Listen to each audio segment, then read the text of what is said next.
Hey there, and welcome to the Confident Woman Podcast. I'm your host, Rachel Brooks. Join me as I sit down and chat with co-hosts, friends, and carefully curated guests and talk about all the things that empower you to become your best and most confident self.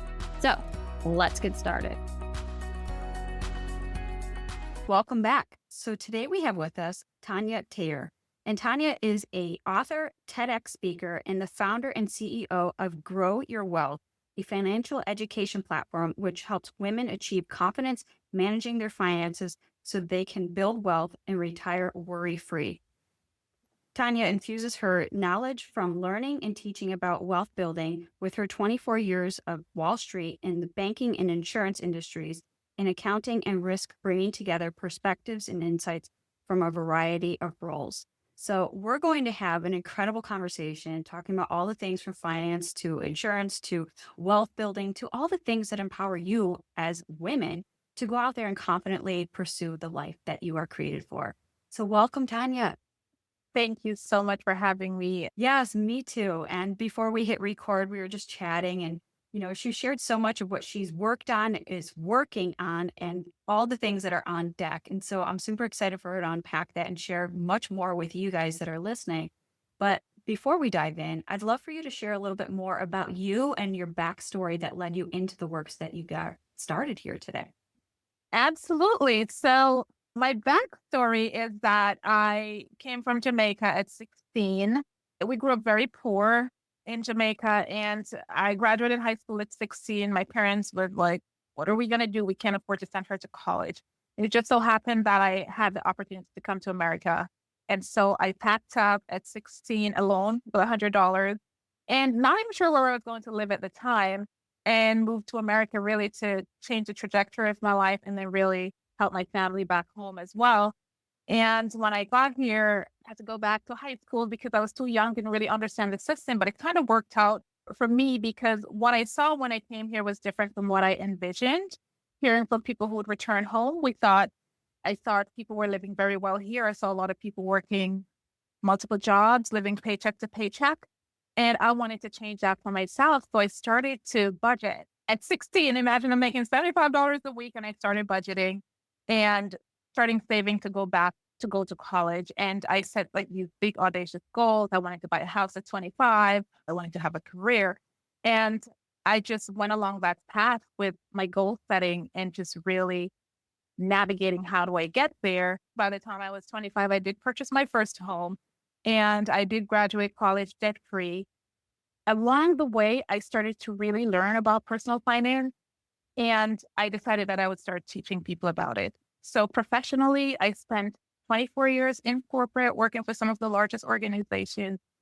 But personally, my passion was personal finance and just really reaching back into the community and teaching people about personal finance. So everything I learned, I would teach people. At 26, I co-founded a stock market investment club with a couple of friends of mine. I ran it for 6.5 years. I taught people about that as well. And as I was looking to say, okay, I want to leave corporate America at 45. I want to have $1 million in my bank account in my retirement. I want to do this. I want to do that. So I set those goals and I was able to hit my $1 million retirement at 48, not 45.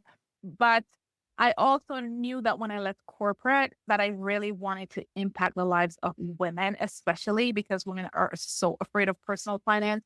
And so my goal was to start my business, Grow Your Wealth, and teach women about how to confidently manage your finances. And that's what I've been doing. I've taken a break in between and I will get to that, but that's what I've been doing since I left corporate a couple of years ago. Oh my goodness, what a story. So inspiring. You're like, I have nothing, but I'm going to make something. And that was the goal and that was the dream. And so when you come to America with just $100 to your name, being 16 years old, how did you know to land where you landed? Like, can you walk us through where you landed in New York, right? Yeah. So the thing is that when I was coming, we didn't have any family here. So it was really my family asking friends, like, can she stay with you? So even when I came, I wasn't sure if I was going to be able to live here. The family would have to get to know me. I didn't know them. In the end, they decided to let me stay. So I ended up living in Brooklyn. I've never left Brooklyn since I got here. And I was sharing a room with two boys and then a third came. So I was sharing a room with three boys. And, I looked around and everyone that I saw, like, life was just not what I thought it would be. Just multiple jobs, not many people, most people didn't have a career. And I just thought to myself, well, I had the opportunity to come to America. Plus, I need to help my family back home. So I really need to find something that's going to allow me to be able to do that. And once I went back to high school, being able to plug into, okay, what are the different career paths? Because in Jamaica, I knew about like it could be business or accounting actually. So when I went to high school and I spoke to a college counselor, I said, I want to do business. I knew I did not want to do anything in the finance field. It's just not my thing. And she said, okay, maybe you should become an accountant because, and she gave me all the reasons why. And I thought, okay, that's great. I want to become an accountant. And, as I learned things, I realized I started to look around, like who was around me and how did they build wealth? One of the first person that I read about was Sam Walton and how he was able to build wealth, and I would read book like Think and Grow Rich and that kind of motivation, inspiration. I didn't really have anyone around me to do that. So it was just me trying to figure it out and really just setting goals like, I do not want to live like this again. I do not want my family to be poor anymore. I want to get rich. And how am I going to do that? And so that was my path. Yeah, that's beautiful because that was one of my thoughts when you were sharing your story was, but how did she know how? Right? You're young and 16 and you come to America, but where did she had no family? And so thank you for clarifying that. And it's so much more inspiring because you just knew you, you knew that this is not the life that you want to continue. You knew that there was something better and greater for you on that other side. And that was Yes. for the determination, the drive to at least figure that out. And so I love that persistence and the determination says, this, I'm going after something. I don't know what it is, but I'm driven to make something happen and I'm going to figure it out. And I think that for anyone listening, sometimes we think that we have to have it figured out. We think we have to have Yeah. everything to be, this is the plan, this is how I'm going to do it, this is what it's going to look like. And it's not always that easy and it's not always that clear cut path. So obviously, this is different when you're 16 because sometimes you don't have all of life and everything crushing on you to realize that's possible. And now several decades later, I look back and say, but she figured it out. And so now you've worked in Wall Street, you've been working with some of these top companies and organizations. And so how does this transition into your life and some of the obstacles and challenges that you've obviously had to overcome as these hurdles have always been popping up in your life? Yeah. So the first thing is that I was undocumented, right? So I was very limited in what I could do being undocumented. Even while I was in high school, I did very, very well in high school. I was ranked in the top three. At the time, I didn't even know because I was working full time, going to school full time because they told me I needed to go back to high school, right? The college counselor came and sought me out because she wanted to know why didn't I apply to college? Well, I didn't apply to college because one, I didn't think I could go anymore. I didn't have a visa. I was undocumented. And secondly, how am I going to pay for college? So those were some of the big obstacles that I faced. And I remember I was making $75 a week. I was budgeting and I had to pay rent to the people I lived with. It was $20 a week, but I was paying their $20. And then I would just start saving for college. And then what she said to me was, well, you can go to junior college because it's a lot cheaper. Plus I had missed all of the college deadlines anyway. So when I applied and went to junior college, I ended up becoming a CPA because my very first professor told us that he walked in the class, introduced himself, and said none of us could become a CPA because it's a really difficult exam and we won't pass it. And so I was just like, okay, I'm going to become a CPA. And then, and then I did the research to see if that's what I wanted to do. And I was like, absolutely, because I saw the benefits. So that was one thing that really was like, okay, I'm going to take this and I'm going to really make something of it and just become a CPA. And once I learned about becoming a CPA, then it was just like, if I'm going to be a CPA, then I want to work in one of the big six at the time accounting firms. So everything that I did academically was to get into one of those. And I did get into Deloitte and four others before I graduated. Then there was the piece of, okay, I started working for this company, Goldman Sachs. This was big four. I graduated college and I met someone who mentored me. I was very curious. I asked a ton of questions because I want to know how the bankers make money, how they live like this. The bankers would tell me they have portfolios and they invest.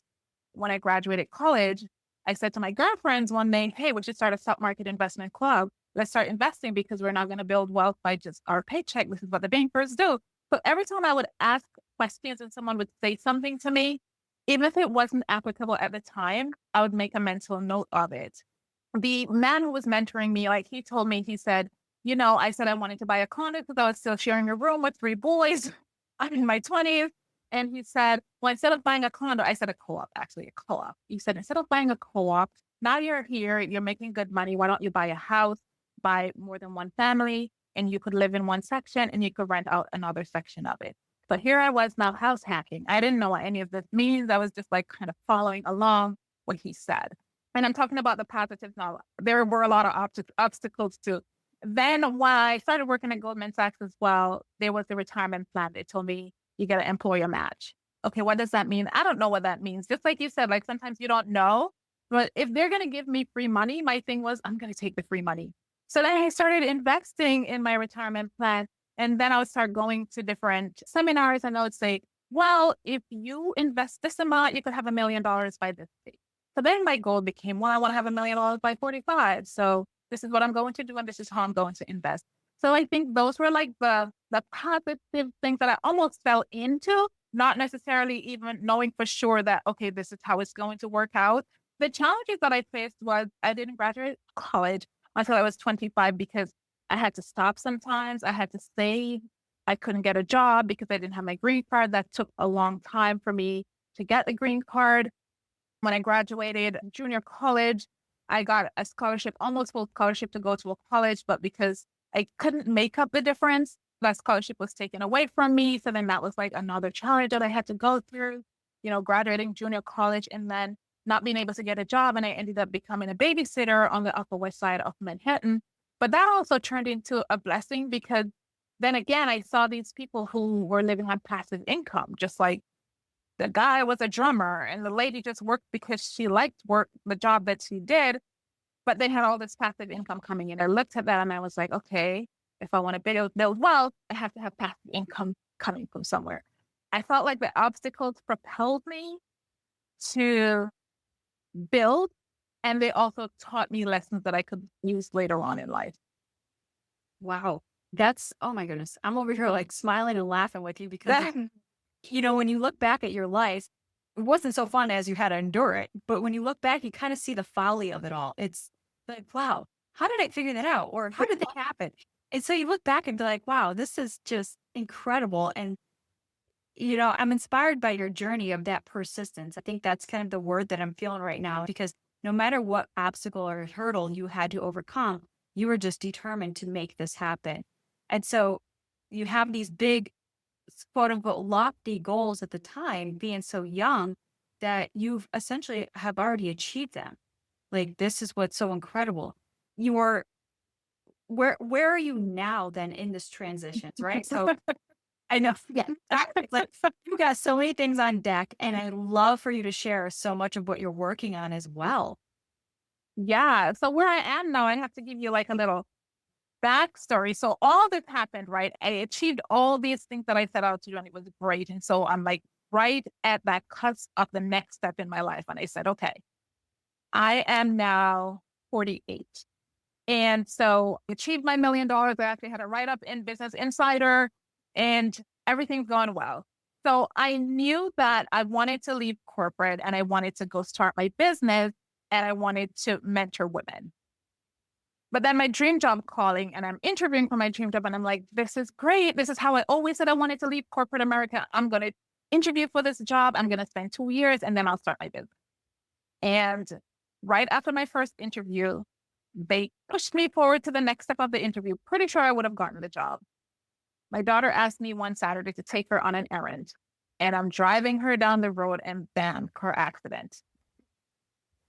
And everything shifted.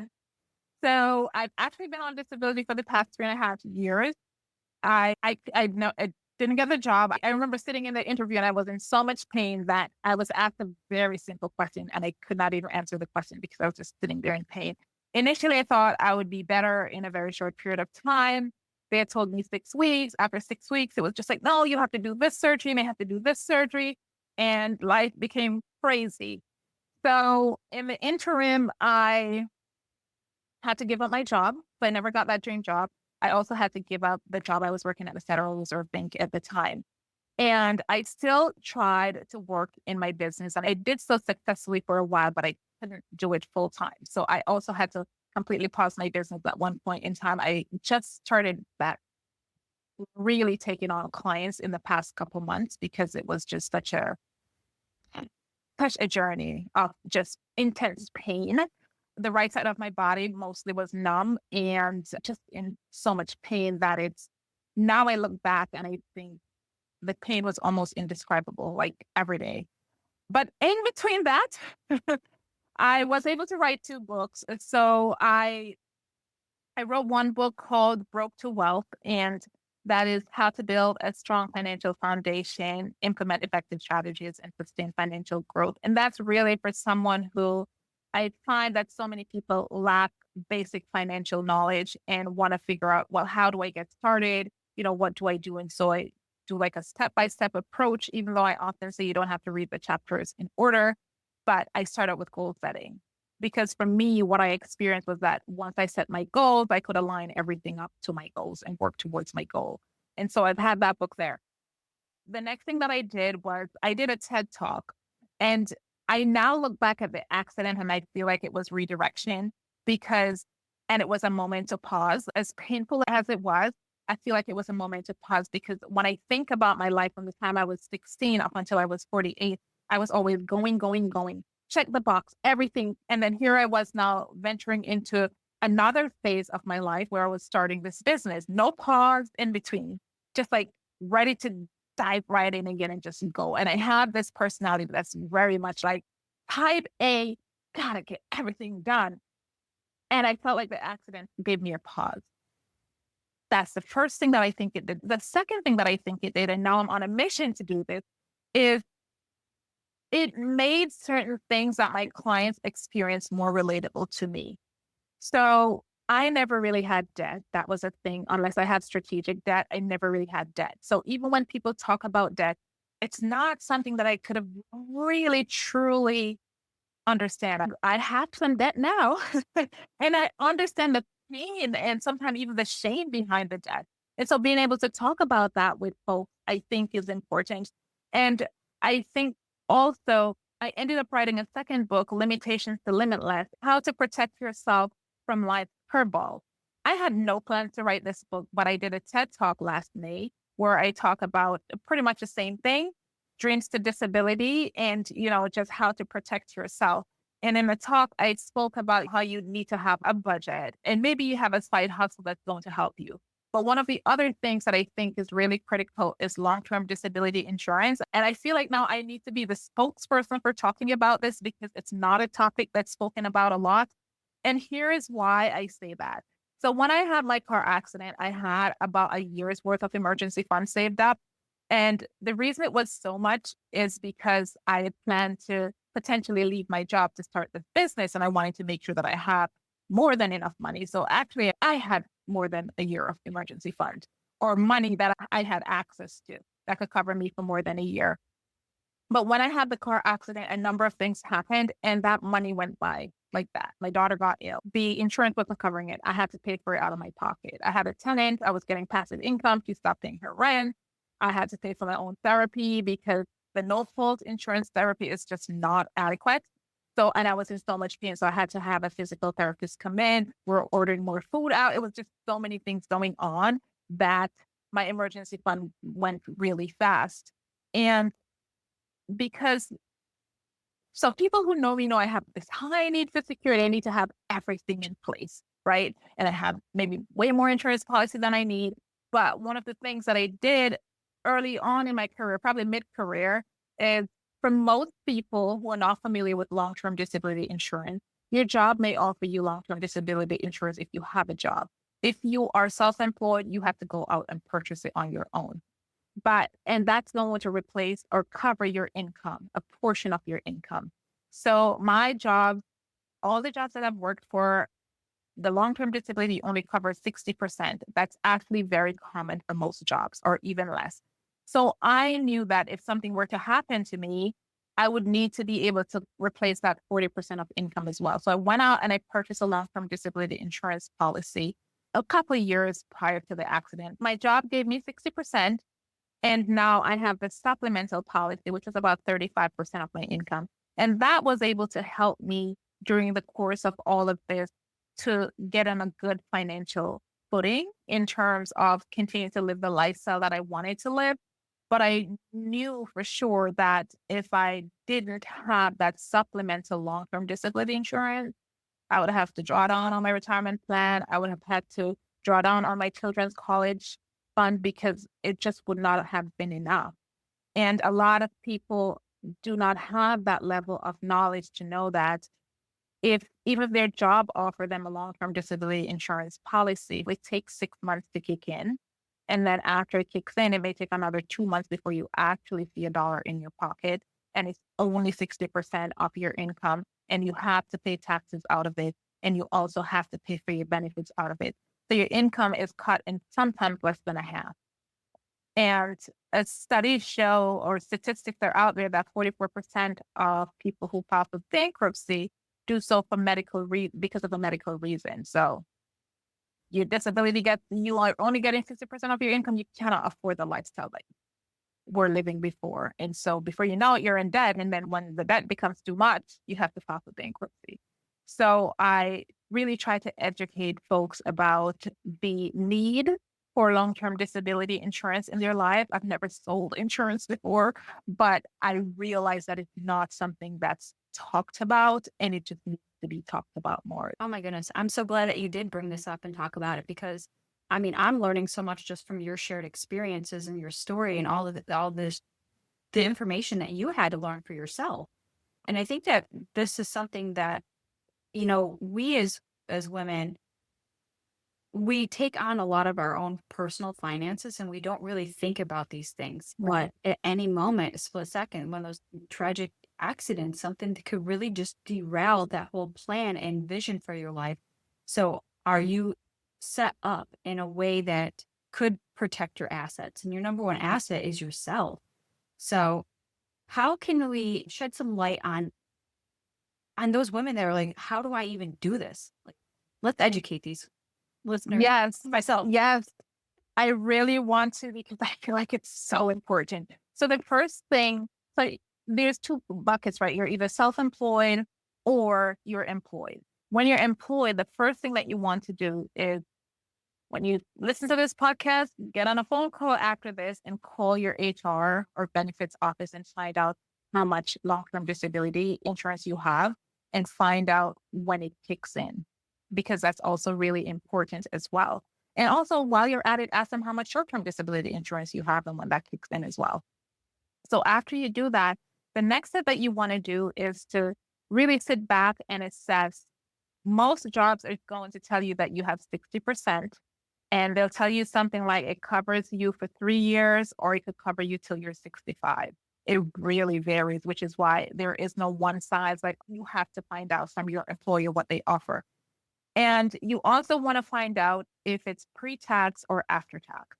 If your employer pays for it, it's going to be, you're going to have to pay tax when you get that money. If you contribute to it, then you don't pay tax when you get that money.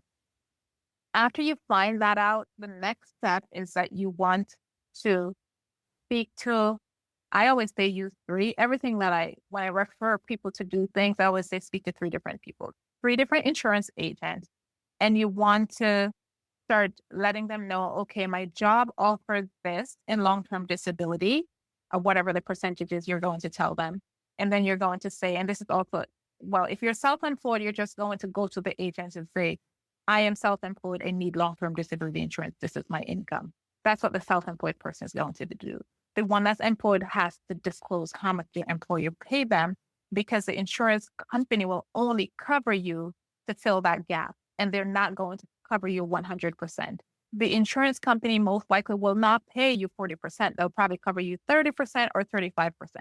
Because insurance companies are always suspicious and they think that you're going to do something nefarious. So they figure if you're getting 100% of your income, you're not going to want to go back to work. So they're not going to cover you 100%. So they will work with you and you'll say, oh, they'll say, maybe you can get 30% more of long-term disability coverage, but there's a lot of other factors to consider. So they will ask if you have pre-existing condition. And if you do, they probably will not insure you. You also need to make sure that you could afford it. So it might be that they come back to you and they tell you how much it costs, and you're thinking, I can't afford that every month. So I would say go figure out how you could afford it though. Like that's one of those areas that I'm just like, please don't stinge on it because you never ever really know when you're going to become disabled. I didn't thought I was going to become disabled. I thought I was fine. You want to ask when is the elimination period? That just means or waiting period. How long will I need to wait before I can get it? The shorter the time frame from your disability, the more expensive the policy is. For me, the supplemental policy that I had purchased, which covered about 35% of my income, I bought it and said I wanted it to kick in 3 months because I didn't want to use up all my emergency fund. This is me planning now imagine I wasn't disabled at the time. I was just thinking if I were to become disabled, this is what it would look like. And I was thinking, okay, I usually keep 6 months of emergency fund. If I become disabled, I don't want to use up all 6 months of my emergency fund. So I want a policy that's going to kick in 3 months. And for full transparency, even though it kicks in 3 months, you probably never see the first dollar until 2 months after that, or could be longer. So think about how long you have to wait in order to get that policy. As when you're speaking to the agent, and they'll bring up some of those things to you as well. Like, so we talk about the elimination period, we talk about the pre-existing condition. Do a little bit of research before you speak to them. And as you speak to each one, you'll get a little bit more ideas on what you want to do. So for example, one of the things that I did was that every year we added something that's called an inflation rider. So every year, the amount that I would receive increased by a certain percentage. It's not by a lot, but your premium also increases to match that rider. So that's something that you think about whether or not you want to have on your policy. Also, when you become disabled, you add a rider that says, I don't want to have to pay my premium while I'm disabled. So you're paying a little portion for that. And there are other things that you could add on to your policy, at your comfort level to say, okay, this is what my policy is like, and this is when it's going to kick in, and this is how it will work. For example, my policy is only 5 years. So if I stay disabled for beyond 5 years, I won't have any income after year 5, probably do 10 years. But, it's just up to the person that's buying the policy, because obviously if I did 10 years versus 5, it will also be more expensive. Yeah. Wow. That's I guess a lot, right? I mean, it's a lot of the processes that you don't even know you have to do. But is this something with long-term disability? Is it advised to get this before you are disabled? Or, Oh, you can get it after you're disabled. I thought, That's okay. another thing that's really important. So, like, I met this nurse when I was doing my TED talk, this doctor, the medical doctor, and she got MS, but it's in remission. And she told me that she tried to get long-term disability insurance, and you have to disclose to them because they're going to pull your medical records. And if they don't find out now and you become disabled and they find out that you had some pre-existing condition, that's just give you your premium back and they'll never pay you out. So you have to be really upfront and transparent with them. And she said, I told them that I had MS. I told them that it was in remission. And I asked, can you still cover me, even if it's to say we're not going to cover the MS and all of his symptoms? And the answer was no. So it's very, very important to get that policy while you're healthy. You're never going to be able to get it once you become disabled. Right. Because that was my question. If it was predetermined, then you have to be transparent up front. But then, so luckily, you already had the disability rider or. So I had the policy through my job, right? And that would pay me 60%. But then I had the supplemental policy, which is what we call it, a supplemental policy, because it's just an additional policy on what we already have. If you're self-employed, you're just going to go in and buy a long-term disability policy. And you're going to look at your income that you typically make. They're usually not going to give you a policy above what you make. If anything, you could go back. Like, let's say you just start your business and you're making $100,000 a year. So they're going to give you a policy that's around $100,000. But if Next year you're making 200,000. You're thinking, you know what? You'll probably have to go back and just increase the amount. But usually they're not going to give you more than what your income is for the same reason. Like you become disabled, they're thinking you're not going to go back to work. So as a self-employed person, they would just want to go talk to 3 agents. Or if you already have an agent that you work with that sell a long-term disability policy, then you just talk to them about what you're looking for and see, what they offer you. And then you just kind of read through it. Now I say to people, if you read through it and you don't understand it, find somebody who can explain all of this stuff to you, because in the end, each of those things matter very much. When you're buying it, it doesn't matter. But in the end, you want to make sure you understand. Right. That makes sense. And so right, so it's advisable to get this policy before anything does happen. But if something does happen, you have to be transparent about it. And hopefully these companies will accept you. Or is this now, have you hit another roadblock? No. So let me just clarify. And I'm glad you're asking me that, because if you're asking me that way, maybe somebody else is asking that question too. So when you purchase the policy, I don't remember now if I had to do a medical exam. So what they do is, just like if you buy an insurance policy over a certain dollar amount, they are going to make sure that whatever you filled out on the questionnaire, it's true. But sometimes people hide things, and they hide it very well that they don't find out, right? So I'm pretty sure I had to do a medical exam. So you do the medical exam and they accept you. Once they accept you and they say, we're selling you this policy, you're covered.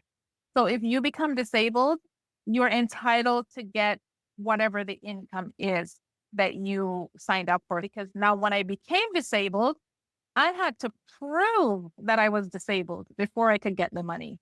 They request all the records from my medical doctors to make sure that I really was disabled. But they also went back and asked for a couple of years before to see if maybe there was some other illnesses that they needed to know about. Even though so for me, it was a car accident, right? It's very clear cut. I had a car accident. I became disabled. You would think that all they would ask for is a medical record from my doctors that are treating me from that car accident, but they also went back and asked for previous doctors as well. They wanted to look at that. And all that process could be 2 months, could be 3 months before you see the first dollar. Once they have concluded that you are in fact disabled, whatever the dollar amount that you signed up for, then you're going to get that amount on a monthly basis. And then every few months, they'll come back and they'll do an evaluation to see if you're still disabled and to opine on whether or not you are in fact still disabled. And if they agree that you are still disabled, then they'll continue to pay you. But if they decide that you're not disabled anymore, and then they'll just cut off your disability benefits. And the one for my job did that twice. Oh, wow. Yes. It's so unfortunate. And I wish that there was a better way and a better system. And I'm glad that you are sharing your experiences, shining light on these things, because this isn't something that's in an everyday conversation. It's like, who wants to talk about like Exactly. death policies? It's like, it seems pretty morbid, but it's the reality of what it is. You're out there on stages talking and spreading this message from your own personal experiences and all the obstacles again that you had overcome. It's like if you had a guide or somebody like you for you back then, how much more confident and easier this process would have been. And so I can feel your heart on this. This message is really for those that have gone through something so traumatic that now have you lost your livelihood, your ability to work, and now siphoning off your income. Like that is like the ultimate whammy. It's like, wow. So I'm so Yeah. glad that you're talking about this. And, when you talk to your rep, say if you're self-employed, now with HR, that would be something under your organization or the company you work for. But as a self-employed business, who do you advise to go to? Who would sell these policies? So most life insurance companies sell long-term disability insurance policies as well. So you can just contact a life insurance agent. Companies like New York Life, Mass Mutual, Lincoln, like you think of those insurance companies, you could just do a Google search like top 5 rated insurance companies and contact an agent from 3 of those and start there. I would recommend that you do some research. I would recommend that you get this book and read through it. It has so much information, even just about my fight with the insurance companies, the process that you have to go through, because even though you have the policy, it's not as cut and dry where it's just like, okay, I have my policy, I've qualified, my doctors are saying I'm disabled, so I'm disabled. They'll still cut you off. The first time the one from my job cut me off, and they're a horrible company. I won't say their name, but they're absolutely horrible. The first time they cut me off, they knew that I was going to the doctor who was going to make a determination about whether or not I should have surgery. They knew the date I was going to the doctor to do that. And on the same date I went to the doctor, as I was driving home, I missed a call from my claims rep. And when I finally listened to the voicemail when I got home, it said, "Oh, we've discontinued your policy. We're not paying you anymore." And it was the day before I was scheduled to get paid. Oh my God. So I had to get an attorney, and then the attorney takes 1/3 of your benefit that you recoup from them. And then I chose not to do the surgery because I had 2 other doctors to tell me that I shouldn't do the surgery. I'm still young enough. I could keep going to physical therapy. But the insurance company did not like that answer because they figured if I do the surgery, no matter how risky it is, I should be able to go back to work per them, and then all will be well and they don't have to pay me anymore. But I chose not to do the surgery, which means I would be on disability for a longer period of time. And so they would have to pay me out longer. And so they decided 5 months later to just cut me off again. This battle that you have to go through. And these are things that they're not talked about. And it's just so much lack of education that's out there. It truly is. It's terrible. And I'm so sorry you had to go through all of that just to get to where you're at today, which is why you're so committed to the work, because you have compassion, you have empathy, you have literally lived it and are living it. You are the example of what it feels like to really genuinely give back and share your heart and your experiences, because you don't want to see somebody in any sort of pain and turmoil. And so you have these beautiful books, you have your beautiful talk, and all the things that you have been committed and dedicating your life to empowering individuals to take the reins and control over their lives, and ways that they can be supplemented and supported by other pieces without diminishing their value and their own worth. Wow. Thank you, Tanya. This has been incredible. And so, as we wrap up today's episode, I'd love for you to share anything that we haven't yet covered and how people can get in touch with you and watch your TED Talk, purchase your books, read your books, and be educated and just be a part of what you have going on in your space. Oh, thank you. Thank you for summarizing it that way as well. I was going to say the only other thing that I'm going to say, because you already talked about going out and get the book, especially, I mean, get either one depending on where you are in your financial journey. I just feel like everybody should have a copy of this book, Limitations to Limitless. And they both have a lot of reviews on Amazon, so you could also read the reviews of what people are saying. I would also say the takeaway from this is really go and call your HR and find out how much disability you have. And if you're self-employed, really start shopping around for a policy. It's serious stuff. The emergency fund goes really, really fast, like really fast. And a lot of people don't have emergency fund to begin with. So you could really fall into bankruptcy. So I'm going to pause on that because I get really passionate about it. And then if you want to find me, like my website is growyourwealth10x.com. I'm on TikTok. I'm on Instagram at growyourwealth10x. On TikTok, I'm Tanya Taylor, CPA. And yeah, like reach out if you have questions. Definitely watch my TED Talk and become educated about this because this is serious stuff. Yes, absolutely. So if you are on this journey or know of somebody that's on this journey, or even if you want to take precaution and covering yourself in case that worst case scenario happens, definitely dive into what Tanya's got going on and just educate yourself, be your own advocate. This is just something that is a collective. We become the voices for those that are voiceless, and we don't know what we don't know. And so now we have to take those preventative measures. So thank you so much, Tanya. Again, all this will be in the show notes below, and you have been an incredible wealth of knowledge. So thank you for being our guest today. Thank you so much, Rachel. Thank you.